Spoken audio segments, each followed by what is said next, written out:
Second the correct verb တဲ့နော် correct verb form ဆိုတော့ number 1ကthe waitress that are wearing new uniform နဲ့ number 2လေးပေါ့နော်ဒါကောင်းခန့်စင်ဘယ်ဟာရွေးမလဲ has နဲ့ is having နဲ့ဘယ်ဟာရွေးမလို့ဒါ Theo is having. is having ဘယ်လိုဖြစ်လို့ is having ကိုရွေးရလဲဒါAnother ice cream bar. ice cream ပါလို့လား ice cream ပါလို့မဟုတ်ဘူးဒါရဲ့ today ကြောင့် ice cream နဲ့မဆိုင်ဘူးနော်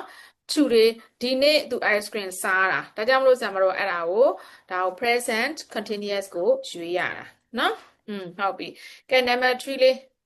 ဖြူစင်တော့သမီး I'm looking at look နဲ့ဘာရွေးမှာတော့ I'm looking ဘာကြည့်ပြီးရွေးလိုက်တာတော့ at the moment ကြည့်တာ at the moment ရတော့မ at the moment တွဲရ at the moment ပါရင် present continuous ကဲဟုတ်ပြီ number 4 hurry at the coffee တဲ့ close နဲ့ is closing တဲ့ကဲလင်းမြတ်တာဘယ်ဟာရွေးမှာလဲ is closing ချက် ဘာကြည့်ပြီးရွေးတာတော့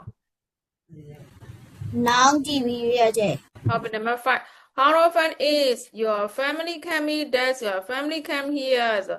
အောင်ငိမ့်ဆိုတာဘယ်ဟာရွေးမှာတော့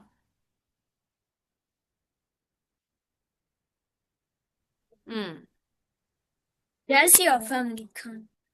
ဘာဖြစ်လို့တော့ဘာဖြစ်လို့ does your family come ရွေးတာရွေးချင်လို့ပါလား here here မဟုတ်ပါဘူး how often ဒါက often တလုံးနဲ့မဟုတ်ဒီမှာမေးခွန်းဖြစ်လို့တော့ how often ကိုသုံးရတာ how often ဒီဘယ်နှစ်ကြိမ်လောက်သူလောက်တာလဲဆိုတဲ့အကြောင်းအရာမေးတာဒါဒီ present နဲ့သုံးတာစက်မေးလိုက်အောင်နော် number 6လေး